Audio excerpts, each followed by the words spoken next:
Hi, everybody. I'm Christina Farr, CEO of Second Opinion Media, GP at Scrub Capital, and I'm very excited to be here on a topic that is certainly near and dear to my heart on healthcare's $1 trillion opportunity and what we can do around just skyrocketing administrative costs that we have already seen in the industry and are projected to increase further still over the course of the next decade. So I've introduced myself and very happy to be here.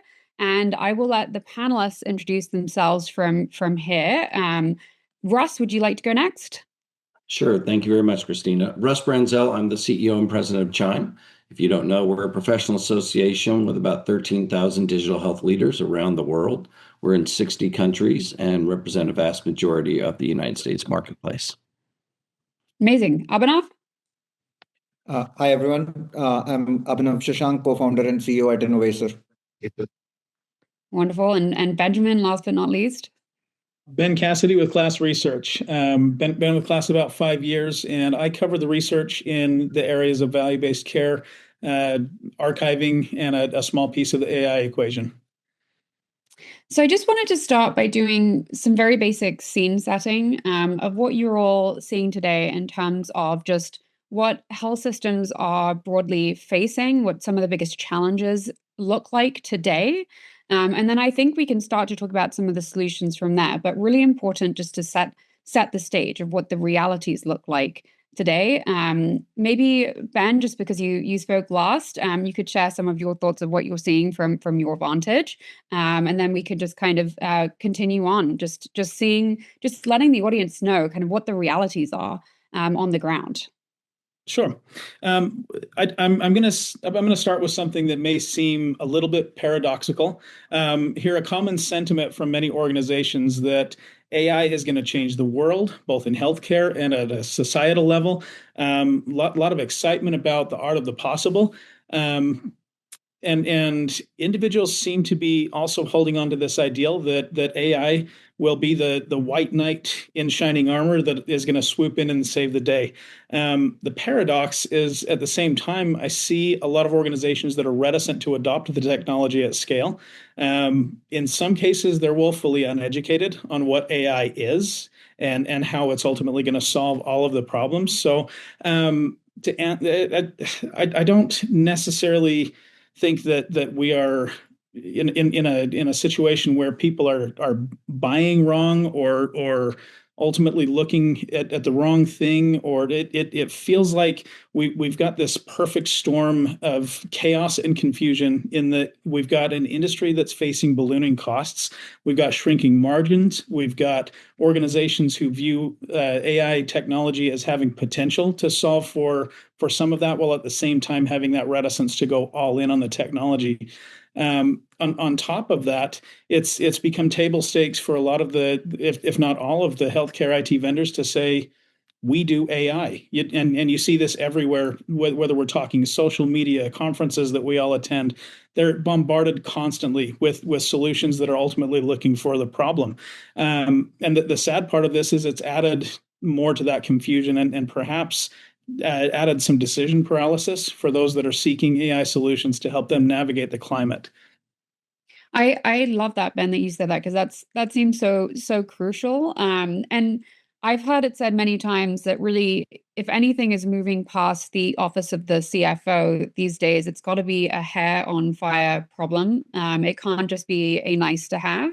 Abhinav, what do you view as those absolute hair on fire problems that companies should know about, should identify in those early meetings in order to really, prove that there is value in the solution down the line? Because a huge investment's got to be made here on both sides, both of time and money. Yeah. I think, Christina, my general view on this is that we are in a state where there is basically multiple things coming together. One we're basically seeing like the government and like I think like employers starting to say that the costs are enough. Like we just like don't have any more money to effectively spend. Like the ever increasing 6%, 8% like Medicare rates is not going to sort of really like I think like continue. So there is like some degree of pressure that like you are seeing the buyers of healthcare effectively like I think like put on the system in general. And I think like that's fair. Like I think we spend $5.5 trillion like I think like today on healthcare, far more than most countries' GDP, right? Like if American healthcare was like the GDP of a country, it would have been like the third, fourth largest basically GDP in the world. So we spend enough today, right? And there is basically a limit to where we can basically tax the entire ecosystem, like I think, like for more spend. So there is like a little bit of that pressure that is effectively, like I think, like coming.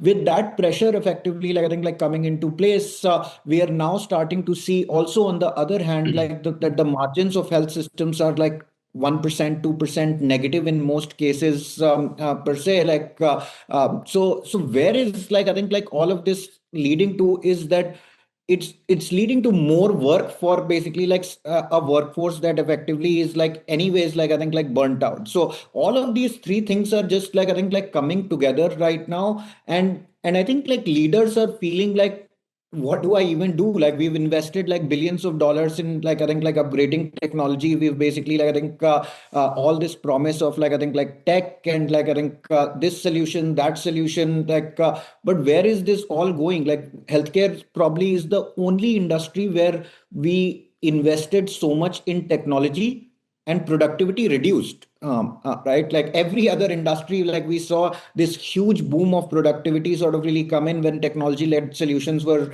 at the center of things. So I think like what you're seeing right now, like as we are talking to more and more senior leaders across organizations, is that is AI the solve for this? And the reality of it is like because it's such a fundamental shift in like what it can basically do from a technological lens standpoint, everyone has basically gone and said that hey, like I think like AI can solve prior auth, AI can solve denials, AI can scribe, AI can do coding, AI can do like this, and now like everyone's confused. What do I even sort of really like I think like do here? AI, the And magical unicorn that can solve all the yeah, things. like yeah. So I think like that's sort of really like if you asked me, there is a industry that is needing solutions. Like this is a large problem to basically be solved. This is basically like I think like a point in time where leaders recognize that what we've been doing till date like hasn't yielded the kind of outcomes that we've all sort of really like I think like yearned for, and therefore something needs to change. Now how do you basically bring all of that together is basically a problem statement that everyone is basically thinking towards. And we can talk through basically a bunch of details on how we think like what the solution could be like and stuff of that nature. But I think like the problem statement is very real. The technology is here. How do we basically get these two things to marry together to effectively like I think like create the right Mhm. kind of value is basically the problem that needs addressal. Yeah, and while we're in the scene setting moment, I think point solutions has been mentioned several times here. And I actually had a April Fool's Day LinkedIn post Yes. joke Yes. that went kind of viral, where I said I had raised money for a new VC fund called Point Solution Ventures because the industry just desperately needs more point solutions. And a bunch of people got the joke and thought it was funny. But I also got about 1,000 point solutions pitching my LinkedIn other inbox that thought it was real. So I think that says a lot about the state of healthcare today. But Russ, would love your perspective of as a representative of Chime on these point solutions. It's obviously we have seen a proliferation. Certainly that's the case, and both the prior panelists spoke to that.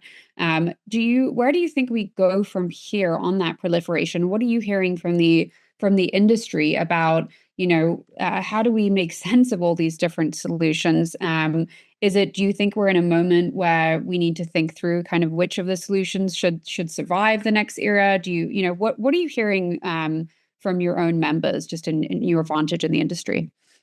Yeah, I think you have to start with the basics and the foundation. A vast majority of health systems are at this point deciding what core platforms they're going to use for core functions and where the gaps are, where they'll look for solutions, not the other way around.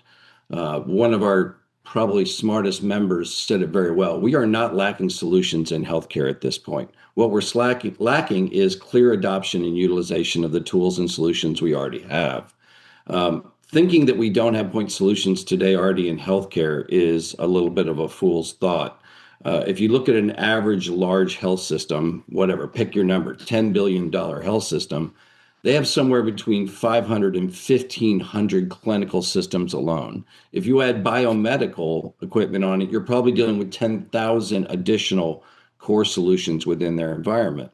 By the way, every single one of those says they're an AI company right now. So the thought of trying to put your head around this, the average digital health leader in Act now is trying to figure out what the 5, 6, 7, 8, whatever the number is, core platforms they have, trying to figure out how to optimize those to the greatest ability, and then look for anything missing that can give them some benefit from a solution perspective. Not going out searching for AI solutions. They're looking for business solutions, solving their toughest problems, looking where the inefficiencies in their organization, where the cost controls and revenue optimization opportunities are for solutions. I don't know one of them that says I'm going out AI shopping today. Not a single one of them have I ever heard them say that. What they're doing is trying to help their organization become the best business they can while providing the best clinical outcome. The concept of point solutions are only going to continue to go up. Why?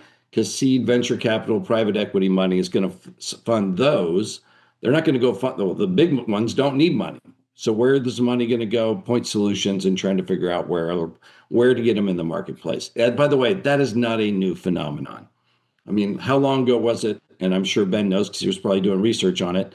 It wasn't that long ago. Everybody had best of breed solutions for their electronic health record. Now that doesn't almost exist anywhere. And that's true for other things as well. We're heading to a platform commoditization environment with solutions that can only help those be better. And Russ, that's such a good point around nobody's AI shopping. They're trying to solve real business problems, but I feel like every company says they're an AI company and every company says they're a platform company and not a point solution. I've never had a point solution company say they're a point solution. So if you're on the buyer end, how do you truly distinguish between a tool that is really just doing, as a point solution, doing really one thing very well versus something that could sit, as that platform layer and, maybe define a little bit of how you see the difference between the two? Yeah.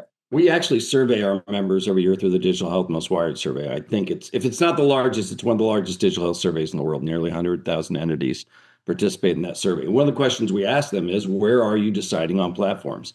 And it's actually really easy when you go down the concept, their electronic health record, their ERP, their service architecture, their CRM. There's only about 5 or 6, 7 categories, and they're very big and very broad. And they're looking for a single provider of that solution, even if it's not all A players. I mean, they may have different products inside there that are B players, C players, but it's all commoditized within one platform, one service architecture, one technical architecture, that they can get those working together with each other. So I think that is occurring at a fairly significant pace. When you think about small niche solutions that are out there, those aren't platforms. AI is not a platform, by the way. AI is just a technology that every other technology is going to utilize to get really good at what they're doing and create automation and efficiency at a scale that are there. So I think this is not a difficult concept for out there. People may call themselves platforms, but they're not. They're a subcomponent, maybe even a specialty of an area that they're trying to optimize. So what needs to change internally within, the health system to allow them to be less reliant on so many vendors? I was recently at the big healthcare financial conference, HFMA, and that came up as a big topic. There's huge revenue cycle teams within health systems, and these teams often have dozens of vendors that they have to manage. So in order to have fewer point solutions and maybe more platforms, do you see that they need to adapt their strategies and that teams need to start to shift to be able to wield these platforms? I could imagine that needing to change at the same time. What do you think about that, Ben? I think it depends on who the organization that you're talking about. If you look at a highly sophisticated, large organization, generally speaking, they're going to have governance boards built out. They're going to have their governance policies in place. The smaller organizations that are across the country, they don't have all that. They might have an N of one for that. So for those, it almost needs to be a little bit of a shift in how they're approaching their solutions altogether. And Russ, what's interesting, you mentioned that you're not actually hearing people who are shopping for AI solutions. For years we've fielded calls that we've had people call us and say, my CFO just told me I have some money, told me I have to buy something with AI. Class, what should I buy? Which might be the most terrifying question that we get. And our answer is almost always start with the solution. Like what are you, not the solution, but the problem. Start with the problem and work backwards. And then frankly, determine whether you need AI to solve that problem or not, because there might be something that exists that is a lot cheaper than what you're going to use with AI. So there needs to be a little bit of a mental shift there, which it feels like there is. In recent months, I've been hearing not what should I buy? I've been hearing what are other people doing that are really that's driving outcomes for their organizations. And so the lens that I view that in is I would even challenge organizations to be thinking about how to bring your data together, not even thinking about your point solutions, but start with the data in mind. Are my partners going to be able to work with each other? Are they going to be able to talk to each other? Interoperability is still a really big issue when it comes to the AI equation. If you've got solutions that don't talk to one another, what good is any AI solution going to be when you're ultimately trying to have the AI parse out different pieces? If you've got and I talk to individuals that have multiple EMRs.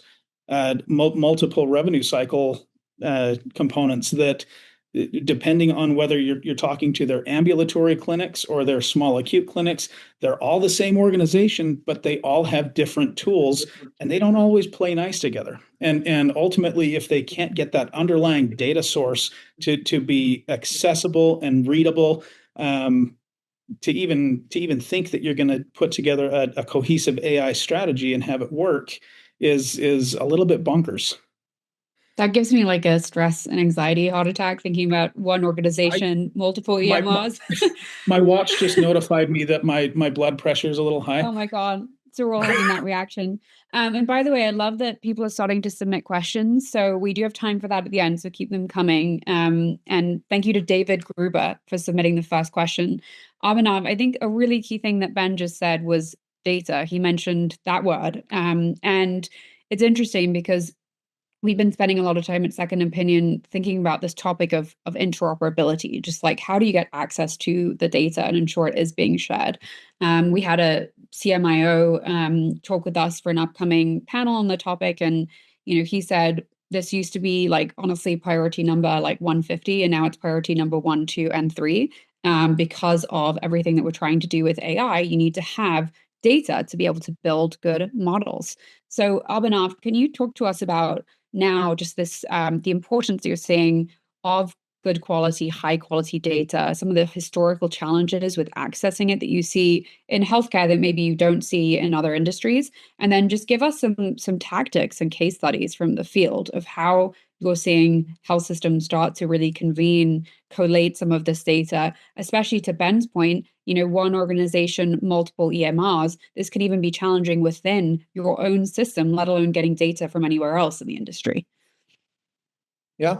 I think like I draw from sociology, like I think like on this basically like topic, the way to basically like think about how do you orchestrate basically this new intelligence layer to a certain extent, right, is to think of this as basically like I think like in three like I think like sub layers, which is One, you need to have the proper context infrastructure, like I think, like built out. Like you need to know who the patient is, and the patient is basically like some part of the information of the patient is basically residing in your core inpatient EHR. Some of it is residing in your ambulatory HR. Some of it is residing in basically like Salesforce. Some of it is basically residing in a bunch of like I think like tools, right? So all of the things that like I think Russ mentioned earlier, and like I think like Ben sort of really like I think like mentioned earlier as well, is that the fragmentation of the technological infrastructure within like a large health system is very very large, and what that leads to is the fact that your context infrastructure is incredibly broken. Like you never know who your patient effectively is. So the first thing that we sort of really like I think like advise like customers on is that the context infrastructure is incredibly important. Like the better the context, the better your outcomes are basically going to like be there. The second layer is where like I think like you can call it like I think the large language models, or like the models or agentic capabilities, and you could have hundreds of agentic capabilities in place, right? Like you can have a call center basically capability, you can have a scribe capability, you can have a coding capability, and all of these are like I think like separate like workflows that you want to sort of really orchestrate like better using AI. So that's basically like I think like the second layer. This is the layer where like I feel like there is a bunch of point solutions working on fragmented context per se. And then there is like the third layer, which is like I think like how do you sort of really engage everyone, right? Like which is where like I think like the thing that Ben sort of really talked about, that is interoperability functioning. Is this going into Epic? Is this going into Salesforce? Is it going into like I think like my ambulatory EHR? And how does all of this basically come together is how you effectively like I think like create value within like a health system. Like so we have this internal equation which we call like I think like V value equal to like context multiplied by intelligence multiplied by engagement, right? Like and if you have to think about like I think like your AI strategy, you will have to basically like I think like draw upon each one of these things. It is very similar to a person. For like if I had to go become a doctor, like there is medical context that I need to learn. I will basically go to a university, I will learn that medical context, and now I have that context. Then basically I will do what I'm basically doing, which is like I think like my agency, and then I will interact with a lot of like I think like people, and my language fluency and communication across basically all of those things. So for me to deliver a particular outcome, I will need all of these three things, and any one of these things if I just basically do in a silo, it will not work out the way like I think like I want to. So my general basically like I think like viewpoint to our customers typically is the fact that if your context infrastructure and your interoperability and engagement layers don't sort of really work, you can have the best AI in the world and none of that matters. Right. And we've seen this like so many basically cases, like I think like prior authorization being one, like where we've deployed with proper context. The time to basically process a prior auth came down from 43 minutes to 41 seconds. Right. Like, and if we did not have all of that context, like the denial rates would sort of really increase. And if we had the full context of the patient, the denial rates would actually, like, I think, like come down. So it's not even about like just the same exact model. If I put with the proper context, like I think like the denial rates basically go down, like the response rates basically improve, everything basically improves. But if I just worked with like I think like one siloed piece of information that I was getting, like I think in the point of care there, like it didn't work out to be that great. So that's how we sort of really think about it. The value equation is what we sort of really like think about it, because that is a metric that CFOs and CEOs can basically look at in their PNL and say, if this is the value that I want to create, do I have the right context? Do I have the right intelligence? Do I have the right engagement? So just curious, back to the level setting question. Sometimes when we talk about AI, it can seem a little bit futuristic versus what is happening now. So I'm just curious if the panelists have any thoughts on this question of what percentage of health systems today are using agentic AI like right now. Does anybody want to guess? Like if you had to guess, I'm going to put you on the spot. And if you're in the audience, feel free to drop a guess as well.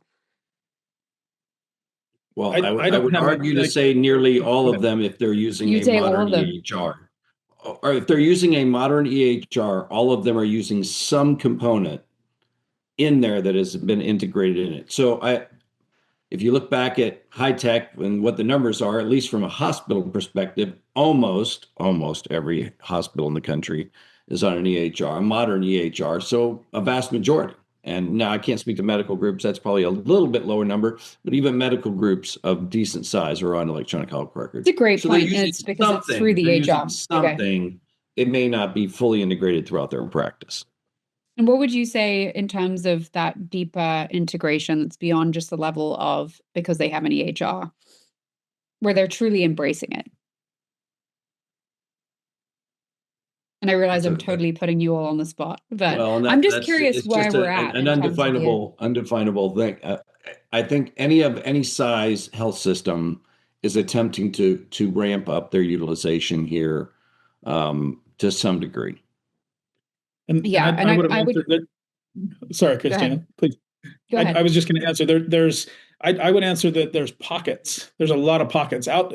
We know that the two use cases of AI that are really on fire right now are the ambient scribe and the radiology piece. Outside of that, I will talk to one organization and multiple people within that organization, and one person will tell me, we're doing awesome things. We're scaling it. This is the outcomes we're getting are incredible.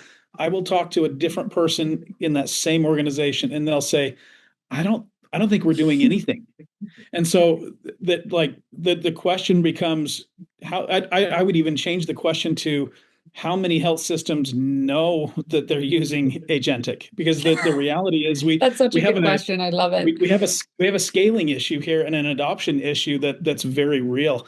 And I frankly see adoption as being one of the greatest hurdles to really getting this at scale, to getting AI in any case at scale.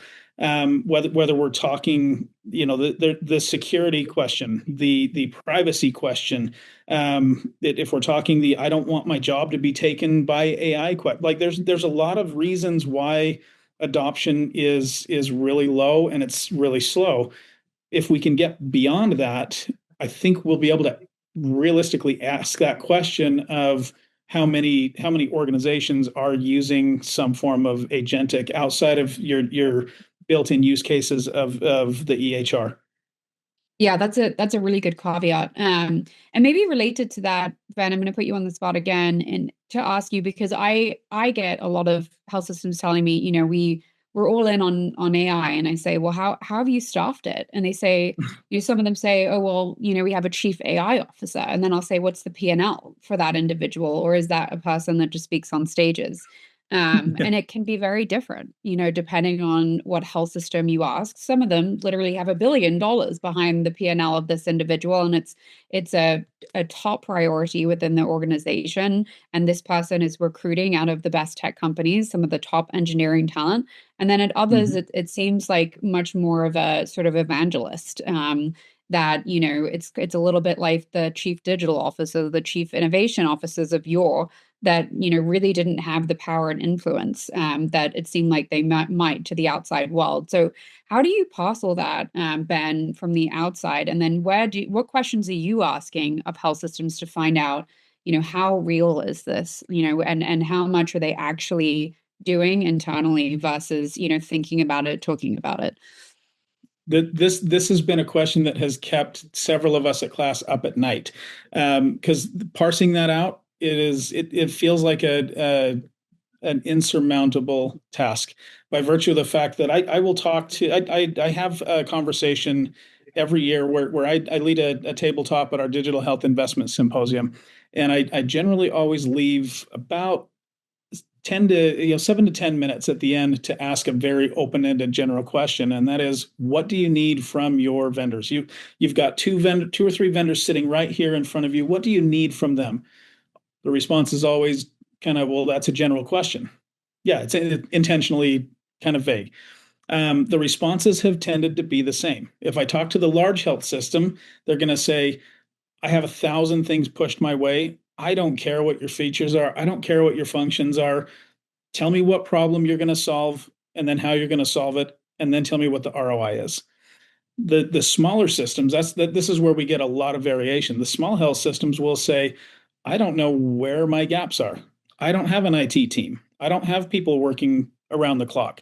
I don't know where my gaps are. I need a real true vendor partner to come in to identify the gaps, then tell me how you're going to fill those gaps, and then tell me what that ROI is going to be. So parsing out the AI piece of this equation is outside of ambient and radiology that's a very difficult thing to parse out. But by virtue of the fact that there are so many levels of sophistication, you even look at the larger health systems that are very sophisticated, their governance boards and their governance policies all different. They might have some similarities, but the reality for us that we see is that especially for the smaller individuals, is they're just relying on the partners that they know and that they can trust to implement AI. So I wish I had a better answer, but I just don't. Russ, it's what do you wildly think? varied. Yeah, I'd love to know Russ's thoughts on that. Just what do you think is the right kind of org design around AI within these health systems?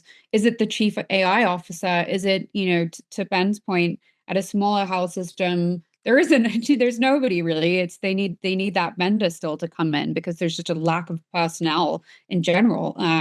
Where do you think all of this should fit in? And feel free to answer depending on the stage of the health system that we're talking about.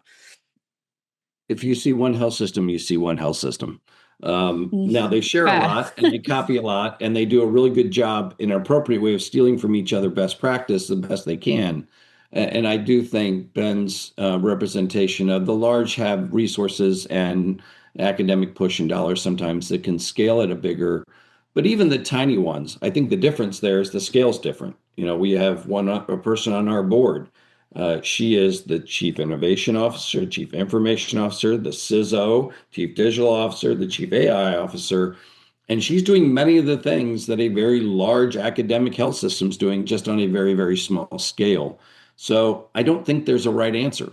I think what you're going to find is over a period of time. I mean, we didn't have a Chief Internet Officer. We didn't have a Chief Desktop Computing Officer. What I think we're going to find over time, and what I think we're even seeing centralized now, the concept of a CIO or Chief Digital Officer in mature organizations, they have resources that specialize in things. And what you see is a lot of skill sets that people are able to do things with, no different than we had a Chief Data Officer, Chief Health Information Officer. Well, those kind of grew up and then went down again and got absorbed into other functions. I think the very essence of digital health leadership is still going to be a centralized function of digital health leadership. And you're going to see a lot of different skill sets and a lot of things change in there. And we would never recommend to one over another what the right structure is. Now, what we do know is there's best practices in governance, there's best practices in processes and product selection, all those kinds of things that we would point people to the right directions. But every organization is different. And a lot of that is personality driven and leadership driven. So in all of this, I think we've danced a little bit around the question of ROI. I want to talk a little bit with you up and off on that because, Ben mentioned we've got 2 breakthrough AI applications thus far, radiology, and then ambient scribing now is absolutely everywhere. And what are those applications taught health systems about AI? Well, I think certainly that there are productivity gains from AI. I think we've also learned that providers can like their jobs a little bit more when they're given AI for things like documentation. We haven't necessarily learned, though, that massive cost savings are possible because of AI. In fact, these systems can be extremely expensive, millions of dollars to implement. So what do you think? Tell us about those sort of early lessons from the first wave. And then what do you think will be possible in 3 years and 5 years? What do you think ROI will look like then, as we start to see more of the platforms that you talked about, as we start to see more maturation of the technology? Tell us where it's all going. Yeah. I think our general view, like I think, like on this is that AI is becoming a CFO agenda at this point. And a lot like to your org, like I think, like design, like I think, like question. The first wave of AI implementations was generally like around excitement. Like this is a new technology. We need to basically like I think like use it. And so no one really asked like I think like any questions on whether there is ROI like I think like on this or not, because everyone just wanted to sort of really like I think like go ahead and do something. And now I think the more and more conversations that we are sort of really getting into, there is basically like I think the CFO really asking that, okay, what is this like I think like going to yield in terms of like I think like ROI? Is this basically going to lead to better managed like I think like utilization, appropriate site of care? Does this basically like I think help us basically like I think like drive better scheduling? What is like I think the yield on that? Does it basically help us like I think like drive better documentation? What is like I think like the yield on that?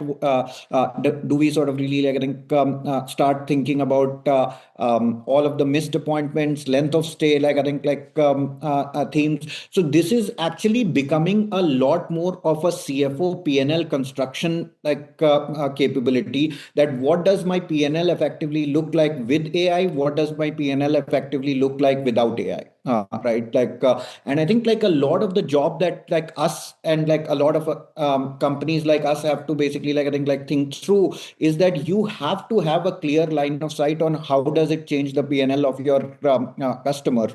Because if the technology is not able to basically go drive that, then like we like health systems have been buying technology forever, like I think, and the yield on that is not necessarily like I think been as like I think like clear. So I think just that focus of CFOs, CEOs in general, along with like whoever is basically in charge of implementing like I think AI, whether that's the CIO, whether that's the chief AI officer, I think like this common group is basically starting to think through what is the impact of this like I think like in my PNL. And I don't think like we've over the last 3 or 4 months, the amount of times that we've basically had the ROI conversation is so much more than what we had like I think like last year. Everyone was like, okay, like I think like AI, let's basically like I think like figure out how to basically implement it. Like, can I basically automate some calls here? Can I basically do a scribing thing here? Can I do a coding thing here?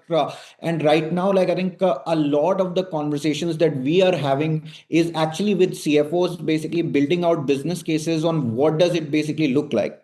What will it basically look like in a 3 month period? What does it look like from a 12-month period? And how does that basically work?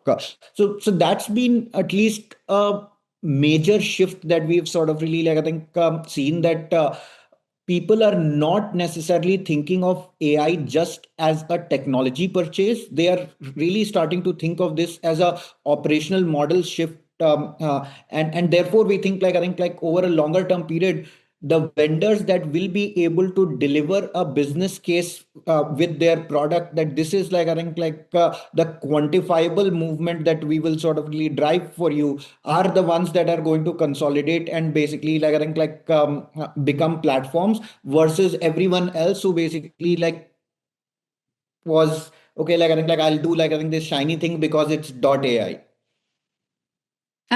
Okay, so I'm going to ask a question that seems unrelated at the beginning, but I promise it's relevant, which is that after we had our third child, we realized that we had to get a bigger car. And we basically set up, my husband and I set up this whole agentic AI system to find this car. We pulled over 2,000 national listings for the specific models that we were interested in. We used AI to narrow it down by configuration, trim level, seating, the list goes on and on. We used it to build out this deal quality evaluation model. I mean, it was nothing that any human could have done on their own. But what we ultimately learned was that in order to really eventually buy the car, we had to get on the phone with the salesperson, who was a human being somewhere, and tell them about us and connect with them on a human level.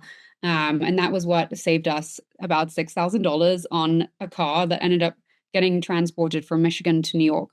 So to me, that was so revealing, because AI was able to do a lot of this back end work, or a lot of this administrative work that we could never have done. It would have taken us months and months and months of full-time work to do that, what AI was capable of running basically overnight. But then that human piece of it was so essential at the last mile. So would love to know, just from all of the panel, and then I promise we'll shift to Q&A, just how you see that automation piece coming in, where you see it being most relevant from a health system perspective. And then, do you think the car analogy is the right one, where there is still going to be that role for human being that can truly connect? And where do you see the human being kind of fitting in the health system of the future? Abhinav, I'll start with you, and then we'll go to Ben and Russ. The way we sort of really think about it is that we are in this paradox where, again, the spend on healthcare is basically I think massive. But if you ask anyone, are they basically satisfied with I think the level of care? Can I schedule something? Can I basically I think the payment model is basically I think a mess. It is just very paradoxical that we spend so much money, and I think the experience that we end up sort of really getting for everyone involved, whether that's the doctor, whether that's the patient, no one's necessarily I think going to go shout at the top of their voice saying, hey, healthcare is basically so great, right? So I think the opportunity, I think Christina, is basically thinking about what are things that we need to eliminate, I think from the process. There is basically a lot of administrative burden task. How do you sort of think about documentation? How do you think about scheduling calls? I am able to basically schedule transportation, food, everything in my life basically with a click of a button. But I think for something which is as important, I think as care, it just becomes I think a nightmare almost always to basically get something sort of really scheduled. So I think the opportunity in our view, I think is that even if we basically keep spending the $5.5 trillion, I think in healthcare, I think there is an opportunity to shift a lot of that administrative, I think cost structure, which is whatever, a trillion and a half, into more care. Can we do more chronic care management? Can we do more remote patient monitoring? Can we basically have hospital at home settings basically I think delivered? All of which basically I think is incredibly great for the patient, but is also probably very, very healthy for the health system's P&L. Right. I love that. And there is such a shortage on the care delivery side of most health systems. Who's going to care for that vulnerable senior once they're discharged? There's endless jobs to be done there. So I love that point of can you, potentially transition people from admin tasks to more of this direct hands-on patient care. Such a good point. Yeah, and I think that's sort of really the thing that people sort of really miss, that we are not talking about reduction of the cost structure. We are just talking about proper capital or resource allocation. In this, if the problem that we are solving is a healthier America, and is where everyone gets the care that they sort of really deserve, something is broken, and we are doing too many things that are not additive to care, and is just basically additive for the process to effectively keep running. And there is an opportunity at this point to really rethink some of those administrative capabilities, and redeploy those dollars into I think more care and more access that all of us can basically get. So that is basically been I think our viewpoint, that the care delivery model could basically be reimagined in this I think next 5-10 years sort of really period. And it would require bold leadership of people to sort of really say that, yes, this is basically the future that I'm going to basically create for my members or for my patients.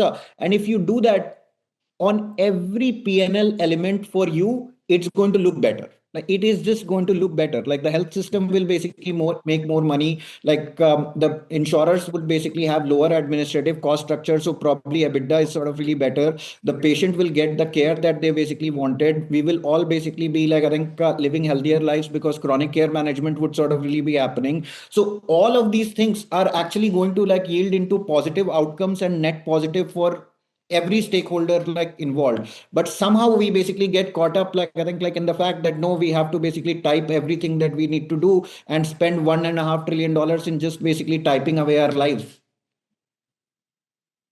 It's a good point. Ben, how does all that land with you? And where do you see, the labor aspect moving as we think more and more about automation? Yep. And let me start by saying, love the analogy that you gave, because I did the same thing with a family trip to Disneyland, and wildly effective. I still had to purchase the tickets. So, and that was still, it didn't make it any less painful to purchase those tickets. So, I'll say, I am admittedly very bullish on what AI is capable of and what it's going to be capable of. That said, I'm going to say for now, human in loop is still very real and very, very important. Just for an example, if thinking about the denial process, I've heard payers and providers that have these partnerships where they're using AI through the denials process, and I've heard payers say, we are not ever going to, ever is a strong word, but we're never going to issue an automatic no, because we want a human to review the denials before they're pushed back to ensure that those on the receiving end are ultimately getting the care that and the treatment that AI may potentially get wrong, just in case it's that one instance. So I'm going to say for now, because I do believe that eventually the AI can be trained. Eventually, it is evolving at an exponential rate that, frankly, I don't think our human minds understand how fast it's evolving. For now, yes, human in loop is absolutely necessary. Will it be in the future? I don't know. What I do know is that there is still, where we stand today is I see a lot of opportunity on the technology side that is ultimately not being tapped, because there's that I don't want to call it fear. I like the word reticence. And again, I mentioned the security issues, the accuracy issues. These are very real concerns. But at what point? Sorry, got to pull my thoughts back together. The question becomes not, are AI tools perfect? Because no intervention is ultimately perfect. The question is whether the risk of adopting an imperfect tool is greater than the risk of continuing without one. And so the question is, at what point does the cost of doing nothing exceed the cost of acting? And I feel like we're kind of in that weird spot of we've either crossed that threshold, or what's that? Or just even to add to that, are we, comparing the AI intervention with the status quo and recognizing the status quo isn't perfect either, which I think we tend to oftentimes miss in these early research studies. Yes, and I was in a panel with about five other individuals not 3 months ago. Me being bullish on AI, I told everyone as a best practice, at least start getting your houses in order, start getting your data fixed, start figuring out how you're going to put all your pieces together so that you're ready when your organization ultimately starts down that path of adopting AI.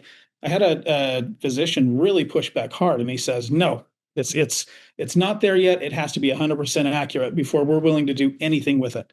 And I kind of did a timeout, and I said, well, what's your human accuracy? Well, it's 86%, but that's not the point. And I kind of went, well, that is the point. And so if I'm saying anything, my feeling is that this is ultimately, healthcare treats this as a train that's going to leave the station and we'll play catch up, which is very common in healthcare. The thing we might be missing is this a train leaving the station when we talk AI, or is this a rocket ship that is taking off for a platform? And can we even catch up if we miss that launch? That's an amazing analogy. So many transportation analogies shared today, but I think sometimes it just works. So you go Sometimes with it works. Russ, any thoughts? Human on the loop, train leaving the station. Well, I think would love.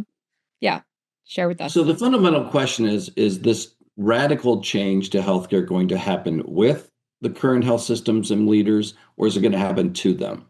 And I think you have to look back in history and go, and if they're right, they're right. If they're wrong, we'll see what happens. I think in the short term, I think Ben is right. People are going to automate everything they can possibly automate. Let's just be blunt about it. Everything that doesn't require human doing to do it is going to get automated. Why? Because we're not going to make more revenue and we're going to have increasing expense. So the answer is we have to eliminate expense, and the only way to do that is to eliminate the largest expense in health systems, which is human labor. That's just the fact of short term. But if Gates is right, we overestimate in the short term and underestimate in the long term. What's the real long game here? Which, if the World Economic Forum founder is right, we are in a fourth economic revolution. We're in a new industrial revolution. Well, if you look back at any previous industrial revolutions, what has happened to the economy? Radical shift in workload and workforce. It's the number one thing that's changed. 10 to 20% of the existing jobs will disappear. That doesn't mean we don't create new jobs, but 60 to 70% of all existing jobs will fundamentally change. That means only 10 to 20% of jobs that look like they do today will radically change. Won't radically change. They'll either disappear or radically change, a vast majority. So as we look forward and think about this, yes, there's a short-term game, which is an expense management game, which is automate everything humanly possible to eliminate expense so healthcare is still at least achievable, maybe not affordable. We're also a bit delusional because there's nowhere in history have we ever proven this to be true, that we've radically reduced the expense of something. All we've done is generally held expenses flat in any sector of our economy that's been radically changed by technology or manufacturing. We're able to hold it flat while the economy increases and wages increase. So therefore, the perception of something costing less. So I think we have a radical two-step process here that it's going to fundamentally change. One, the short term of automation, everything that we possibly can. Two, the radical shift and change of healthcare. And if it's happening with them, we'll see it slower adopt. If it happens at them and others disrupt our industry, which is what happens in almost every other form of the economy, it will happen very suddenly and very painfully for the existing people and the incumbents.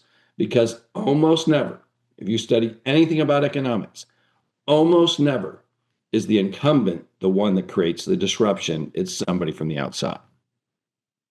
It's coming. And you basically answered, Russ, a question from a member of our audience, David Gruber, but I'll ask you anyway.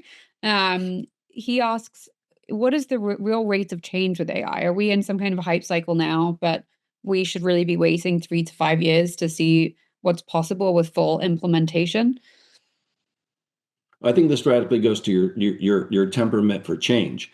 That we always break people down into kind of three pools, which is the early adopters, the people that don't mind being on the bleeding edge, the fast followers, and the slow laggards. And there's nothing wrong with any of those three unless the cost to being a slow laggard is your ability to even execute and stay in business, which look back 100 years ago, how many of the top Fortune 100 companies a year ago are still in business today? And their answer is almost none, because they didn't change fast enough. And adopt the things in the world that are around them.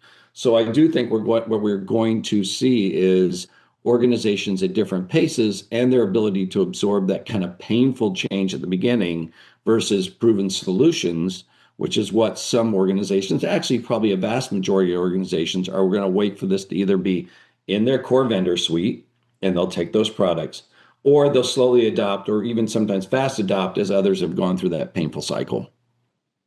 And Russ, I'm going to elaborate a bit on Aman Patel's question. He wanted to know why his organization is not pursuing AI. He gave a very specific use case, but instead of sharing that use case, I'm going to ask all of you in this panel for a final thought. For anybody tuning in, they feel that maybe they work for an incumbent. They don't know why their organization hasn't adopted AI, isn't making moves quickly enough.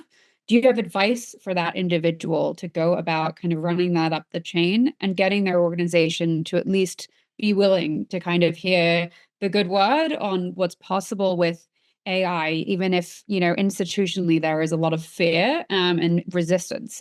Russ, do you want to kick us off, and then we'll go to Ben and Abhinav? Yeah, I'll keep it quick on this one, and I'll quote one of my favorite people of all time in history, Winston Churchill, is you can always count on the American people to do the right thing after they've tried everything else. And I think we're kind of at that same situation right now. There are organizations out there that like the status quo. They don't like creating disruption and change. And if you think about it, the one thing we don't do well in healthcare is change leadership. We do change management very well. We don't do change leadership very well. We don't help people through a very radical change in process and human behavior. We've never done that. And that's one of the reasons we kind of have some of the problems still with things like the workload and the burden, because we didn't help people through change. I do think what we will see, though, is over a very, very short period of time. We are on the hockey stick climb right now with this, whether we accept it or not. We will see organizations radically shift and change, whether they like it or not. Ben, and then Abhinav will close us out. I'm going to take a little bit of a historical view, and that is, you think about pre-COVID, we're rocking and rolling. We're pushing toward meaningful value-based care. Organizations are starting to do meaningful things. COVID hits, everyone retracts into fee-for-service. Everyone bloats their tech stacks. Everyone leans on technology to ultimately, make it through whatever they're making it through. Now we're in this post-COVID phase where everyone's saying they're evaluating their individual pieces of their tech stack, saying, "Am I getting the outcome that I expected here? No, shut off. Yes, keep." It feels like we're on the next level of that, which is meaningful AI collaboration internally and externally. Where I'm seeing it fail right now is in the internal adoption. An organization will say, we're going to get this new piece of technology, we're going to bring it in, it's going to be awesome. And then they go out to their people and they say, guys, we're going to do training for this and this and this. And the notion is that the training is ultimately going to lead to adoption, because they're going to see the capabilities and the features and the functions. And the adoption breaks down with that training piece, because instead of showing them how life ultimately looks and what this nurse in this ER was able to do their rounds 4 times faster because they used this. They're leading with the education piece rather than this is what life can look like. So there's a little bit of an educational miss there in that you think of a nurse's life and they don't have time to think about or try to understand what the features and functions actually mean. All they care about is how this impacts their individual life. So that would be a piece that I would look into is how are you ultimately driving this adoption internally? Because if you don't drive it internally, you've paid for a tool that is ultimately going to be on that potential chopping block down the road because you never got what you needed out of it. Amazing. Thank you. Abhinav? I think I'll close out with this, like from my standpoint. I think the biggest driving factor, for adoption of AI is going to be economics. I think the economics of the health system and the economics of insurers is basically breaking to like a point where adoption of AI is going to be like an economic need and necessity rather than basically something that you can survive without. The reality of it is the number of denials, let's say basically I think the number of denials. Then as once health system or payer basically starts using AI, like your denials basically start increasing. Now, like I think like if you have to cover those like I think like denials, you need either more people or more AI. So I think like what is sort of really like I think like going to happen is that the economic drivers, the need to for the government basically pushing towards value-based care, the government not increasing basically the rates per se, inflation like I think like of cost structure and like wage cost basically continuing to be like I think like at the place where it is. All of these things are basically coming together and creating a business need for like organizations to adopt AI. And like it might seem like I think like that there is incremental progress on these things, but the reality of it is almost every CFO of every large health system is really thinking about, or like a large payer is really thinking about like, how do I survive if this basically continues to be like the case? Like if value-based care is going to become mandatory, if like the access model is going to shift, like I think like patients away to like I think like digital health companies, like if all of these things are happening to my PNL, what does my PNL effectively look like? And the reality of it is like I think like without the adoption of newer ways of operationalizing care in which AI is a subpart of, you are going to basically see like their PNLs break down. Like and so the economic reality of it is basically far more stark than people sort of like I think like realize. Like we've been in the time frame where consolidation has basically like I think like helped to push the can down the road, like I think a little bit and a little bit and a little bit, but we are coming to the point where there is very little to consolidate now. Like and if like that's not going to be the driver of basically still like economic reality, people are going to be in trouble like in the next couple of years from a financial view perspective. So I just feel like I think the need for AI right now, both on the provider and the payer PNL, is going to be economic, and that's basically going to like lead to adoption. Like we live in America, like I think like nothing basically moves till basically money moves. And the reality of it is basically like we are at the point where the economics don't work for you, like if you think about like transformation inside out, and AI being a sub part of it.